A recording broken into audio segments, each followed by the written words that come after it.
What's going on, y'all? It's your boy Alex. I want to make this video really quick because I want to talk about the SGA thing. And if you guys don't know what the SGA thing means, I mean Shai Gilgeous-Alexander and how he recently got rid of his agent. And I want to talk about it because when SGA got rid of his agent, everybody ran around on social media, you know, just like, oh, this is a great thing, you know, he cut out the middleman, and what does he need an agent for? And this was really smart. But I want to give a different perspective because I realize a lot of people, they don't own businesses, right? And they don't have enough clout or a big enough name or a big enough brand for them to be a business themselves. Me as a business owner, I want to offer a different perspective to you guys because I don't think SGA firing his agent was a good thing. I actually think it was really stupid, and I think it's going to hurt him in the long run. And I realized when trying to talk to this about people to we're trying to talk about this to people, Jesus. When trying to talk about this to people, it's hard to write in comments and explain the complexities of why what SGA did was not that intelligent. So I'm going to do it in a video format. First of all, the number one reason people say this is intelligent is because it cuts the middleman, aka he doesn't have to pay an agent. I want you guys to know, most agents' fees are only 4% of what you make. That's the average agent fee. It's 4% of whatever your contract is. That is nothing. All right, so because that's the average agent fee, we're just gonna roll with that number. That means if Shai Gilgeous-Alexander signed a contract that's gonna be in the 225 to 300 million range, which is exactly where his contract will be, then he probably had to pay his agent anywhere from about 10 to 12, maybe $13 million. Now, I want you guys to understand something. Agents don't just negotiate your contract, because that's the next thing people will say. Well, Alex, he doesn't need to pay 4%. He's already one of the best players in the entire NBA, and we know he's going to get a max deal. He doesn't need his agent for that. Well, agents do more than that. Yes, they negotiate your contract, but they also get you endorsements, and that's huge, because most athletes will tell you that they'd rather live off of their endorsements and keep all their actual earnings for when they retire, because a lot of them aren't really talented at anything else, and everybody can't go and, you know, work as a broadcaster, right? So they want to keep their money for when they retire. But he also does a third thing that's very important. And if you ever read the 48 Laws of Power, this is in the 48 Laws of Power. The third thing that an agent does for you, right? And there's other things they do, but these three are the biggest three. They negotiate your contracts, they get you endorsement, and the third thing is they delegate tasks. They alleviate you from having to worry about tasks. They alleviate you from having to sit down with brands, sit down with marketing executives, negotiate how much you're going to charge to do marketing for them, okay? Figure out what those percentages look like. Figure out how long the contract's going to be. Learn the terminology and the language. I need you guys to understand something. All right? And the time it's going to take Shai Gilgeous-Alexander to learn how to negotiate his own contracts, to build the network, to be able to get into the rooms with the powerful brands so that he can negotiate his own contracts, his agent could have been doing all that for him. And he could have been focusing on basketball, which is the point of delegation. This is why I said this is in the 48 Laws of Power. Never, ever, and this is in there, this is in the book, never do yourself what you can have or pay someone else to do for you. I repeat, never do yourself what you can have someone else do for you or pay someone else to do for you. Shai Gilgeous-Alexander saying, I don't need a middleman, I'll just negotiate my own contracts, is literally against a law of power, okay? It's also not smart because now in times where Shai Gilgeous-Alexander could have been focusing on getting better at his craft, which is basketball, he now has to spend time negotiating with brands, negotiating his contract, and doing all this other busy work that he doesn't really have time for. Instead of spending time with his teammates, working on new basketball moves so he can stay at the top of the league and maximize his earning potential. He doesn't have time to waste negotiating contracts, especially when for a measly 4%, he could pay someone else to do it. Now, the reason this sounds like a good idea to a lot of you guys is because you guys think 10 to 12 million dollars is a lot of money, because a lot of you will never see that in your entire life, especially at one time. But here's the thing. Let's look at it from Shai's perspective. If I have an agent, I'm just gonna use a quick example. Let's say my agent would have got me an endorsement deal with State Farm, and let's just keep the math easy. So State Farm would have paid me $10 million. Then he would get me an endorsement deal with, let's say, T-Mobile. And T-Mobile would have paid me $10, right? That's $20 million right there. Again, the agent fee is 4%. So you would have probably had to pay about roughly $800,000 for each one of those deals. So in exchange for giving your agent essentially what adds up to about $1.6 million, he got you about 18 million and a half, right? Got you about 18,500,000 something dollars. Also, in exchange for that 12 million you gave him to have him as an agent in the first place, right? He made you $18.5 million. So what that means is, even if you take out the 12 million that he charged you, and you take out the 1.6 million, you're still in a net profit.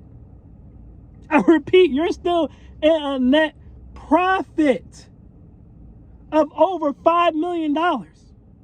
So, in quote unquote saving $12 million, you cost yourself $5 million by not having an agent, because that's two endorsements you don't have now because you don't have an agent. Now, some people are going to say, well, Alex, when you get as big as SGA, you know, he's about to be league MVP. He's in championship contention. You don't need an agent. Well, there's only two other athletes I can think of off the top of my head who don't have agents. That's Kevin Durant and Lamar Jackson. Lamar Jackson is a two-time MVP. How's his endorsements looking? He barely has any. He has Gatorade, and he's not even like, when Gatorade shows a commercial, they'll put like highlights from Lamar Jackson's game in the commercial. And it's usually other players in the highlight package too. So it's not even his commercial, right? Meanwhile, let's look at Patrick Mahomes, who has an agent. Patrick Mahomes, who has an agent, has State Farm, he has T-Mobile, and that's just off the top of my head, right?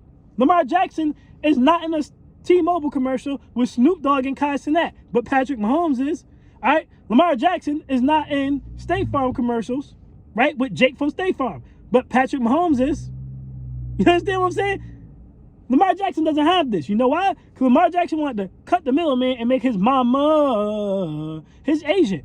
Black men have this weird mama's boy thing that I just don't understand. Even as a black man myself, like, I don't get it. Like, why would you make your mother your agent? Your mother's not connected to anyone. She can't get you any endorsement deals. So why? Just because you want to give your mother a job? What was she doing before you became pro? You know what? I'm not even going to get into that tangent. But my point is, in cutting his agent and keeping his money in the family, he cost himself a T-Mobile deal. He cost himself a State Farm deal. Right? And then some people might be like, well, you're comparing him to Patrick Mahomes, and Patrick Mahomes is a champion and he's the best quarterback in the league. Okay, so let's not compare him to Patrick Mahomes. Let's compare him to retired athletes, Rob Gronk, Eli Manning, and Peyton Manning. They have FanDuel endorsements. Where's Lamar Jackson's FanDuel endorsement? And then people move into, like even go with Travis Kelce, who's not retired, but also not a quarterback. Travis Kelce has a Hulu endorsement. He has like Frosted Flakes, all these different things. He's in the front of these commercials. He's the main guy. He's not sharing it with anyone else unless it's his brother. Where's Lamar Jackson? And then people try to move the goalposts, because whenever you prove your point, people like to move the goalposts. So then people try to move the goalposts. Well, I don't think Lamar Jackson is very marketable. Well, Rob Gronkowski is an idiot. And even Rob Gronkowski has FanDuel and several other endorsements that he's the face of. He did the Kick of Destiny last year at the Super Bowl. Where's Lamar Jackson? Now, Kevin Durant, we can't really use as an example, because if you're going to cut your agent, Kevin Durant did it the right way. Kevin Durant waited until he was basically already past his peak earning potential. Kevin Durant's on his way out of the league, right? So he's already made as much money playing basketball as he pretty much is going to make. So if he said, okay, this is my last contract, I'm going to cut the agent and keep all the money in myself, I would say for Kevin Durant, that's smart, because he's done. He's already made all the money of basketball he's pretty much going to make. SGA, similar to Lamar Jackson, which is why I use Lamar Jackson as his example, is in his peak earning potential. These guys are the best in their sports right now, or arguably the best in their sports right now. They're winning MVPs right now. They're competing for championships right now. So this is not the time when you're at your peak earning potential, where every business wants to monetize you in some way, shape, or form to get rid of the person who's connected to these businesses and knows how to negotiate the deals. To teach yourself how to do it, which takes time away from your craft. When you're at your peak earning potential, that's not the time to do that. It doesn't make sense. You're losing more money getting rid of your agent than you're making. Scared money don't make no money is a quote that people say all the time, right? But here's the thing. Spending no money doesn't make any money either. You got to spend money to make money. Anyone who owns a business will tell you this. If you're not willing to spend money, you're going to have a very hard time making money. So again, what is $12 million when 2 endorsements will get you at least a net of $6 million? You're spending $12 million to make 18. Okay. I'm in the green. You know what I mean? And most likely, State Farm's going to pay you way more than $10 million. T-Mobile's going to pay you way more than $10 million, right? Those are just the two things that's popping in my head right now. But my point to you guys is, in no scenario can I see it making sense to cut your agent when you're at your peak market value to just be like, oh, I'm going to just do everything on my own. And it's easy for us to think, well, Shai Gilgeous-Alexander doesn't need anybody because everybody knows who he is. He's one of the best players in the league. Yeah, we watch basketball. Go up to any female on the street and say, who is Shai Gilgeous-Alexander? And she's going to look at you like you're insane. She's not going to know who you're talking about. Outside of the NBA, no one knows who Shai is. Now, if you go up to any woman and you say LeBron James, she's going to know who you're talking about because LeBron James is bigger than the game of basketball. And guess what LeBron James has? An agent. If you go up to a woman and you say, hey, who's Patrick Mahomes? Patrick Mahomes has a brand that is bigger than just football. They're going to know who he is. Okay? You say, hey, you know, who is Steph Curry? Who is Tiger Woods? They're going to know these people because these people built brands that are bigger than their sport. And all of these people had an agent that helped them do that. This is what I'm trying to tell you guys. Shai Gilgeous right now is big to people who are basketball fans, not people who are not. And by saying I'm going to eliminate my agent, you greatly reduce the likelihood that you're ever going to be known to anyone who is not a fan of the game. You're going to be like Lamar Jackson. People who watch football know who Lamar Jackson is. People who don't watch football don't know who Lamar Jackson is. That's just the reality of this situation. And the NBA's fan base is even smaller than the NFL's. So that's my thought. It just doesn't make sense. And I just think from a business standpoint, you kind of got to get yourself out of the mindset of trying to cut costs. All right, you're making a lot of money. Let your money make money. One of the ways you can let your money make money is by paying for marketing, which brings you in more clients, right? For example, so get your agent. Your agent's going to go out here. He's going to get you more endorsements. He's going to pay for himself. Every time you sign an endorsement, he's paying for himself.